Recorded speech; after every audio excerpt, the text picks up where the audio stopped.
SME financing, for SME ease of doing business, for the SME related affairs, and we do feel that this MEDA will once again, inshallah, in a very few months, be again taking up this task as well as they have been doing before.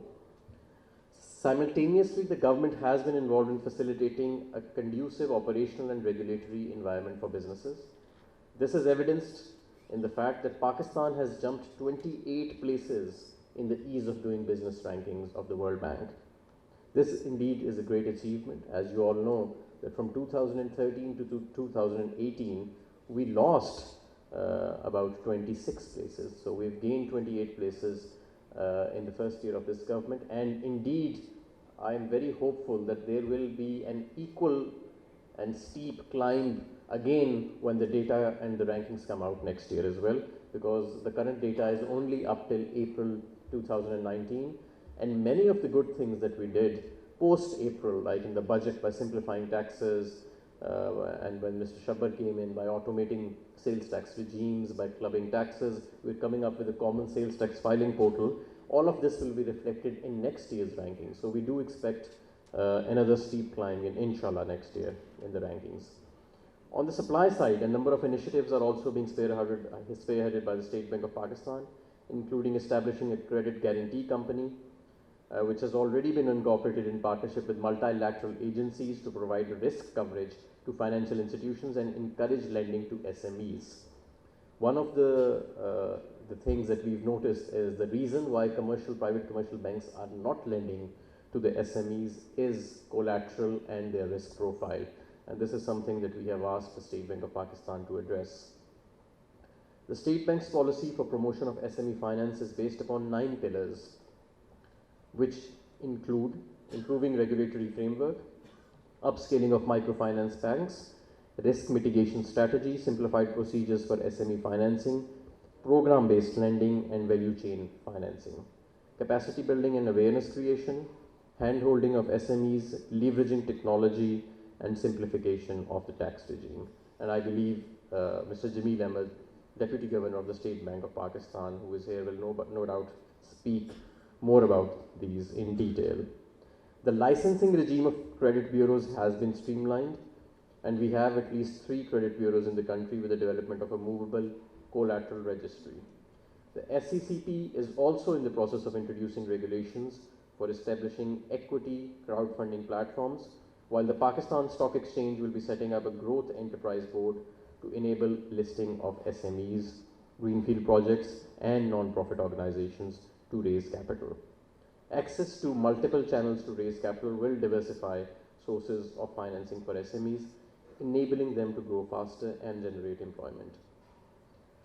However, credit is not the only success factor to run a business profitably. To survive and grow, SMEs have complex needs that go beyond credit. There is evidence that when financial institutions understand the key needs of SMEs and can offer them effective solutions in addition to credit, they help them thrive.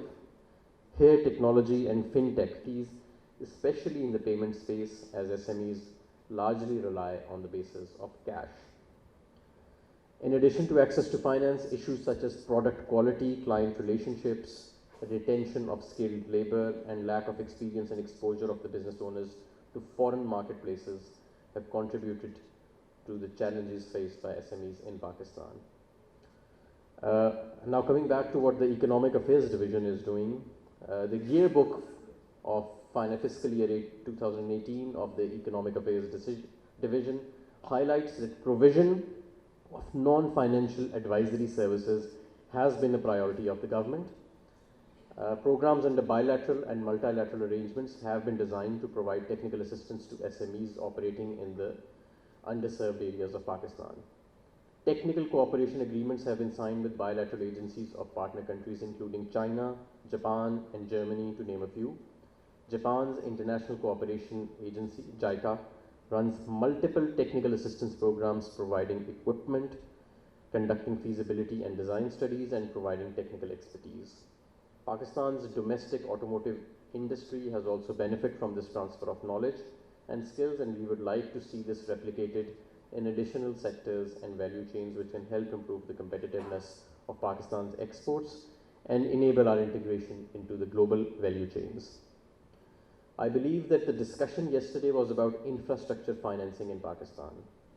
In relation to bilateral engagements, developmental projects under the China-Pakistan Economic Corridor constitute a key milestone of the government of Pakistan.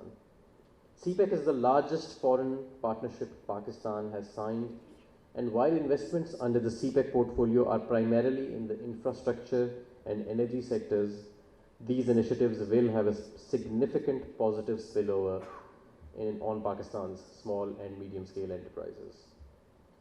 Pakistan is one of the founding members of the Asian Development Bank.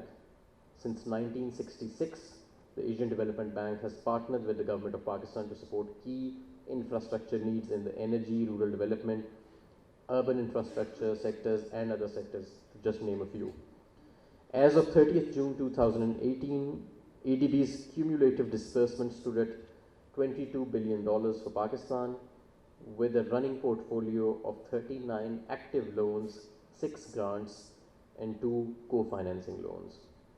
The United Kingdom has also consistently supported the development needs of the country by providing support for financial inclusion, education, healthcare, and a system of social safety nets under the Benazir Income Support Program. The total amount of development assistance provided by UK in the form of grants in fiscal year 2018 stood at £674. The UK's Department for International Development, DFID, through Karandaz Pakistan, has been working on multiple angles for promotion of micro, small, and medium enterprises in Pakistan, including the provision of debt and equity funding, knowledge creation, and innovation. As a result, 816,000 jobs in the micro, small, and medium enterprises have successfully been supported. To support women-led business, Karandaz has disbursed 295 million rupees to small and medium enterprises managed and owned by women from all across the countries. In sum, the government of Pakistan is cognizant and is sensitive to the needs of SMEs, and we realize the importance and the backbone that they are in Pakistan's economy. If our exports are to proceed further, if the economy is to grow further, then this 30% of GDP cannot be ignored. The private sector credit to this sector cannot remain at 7.5%, at just 7.5% of all private sector credit. And if 90% of our enterprises in Pakistan, which are SMEs, if we are to flourish as a country, if we are to move forward and develop as a country, and not just grow, but actually develop as a country as well, then these 90% of our enterprises will have a key role to play in the PTI government. Thank you very much.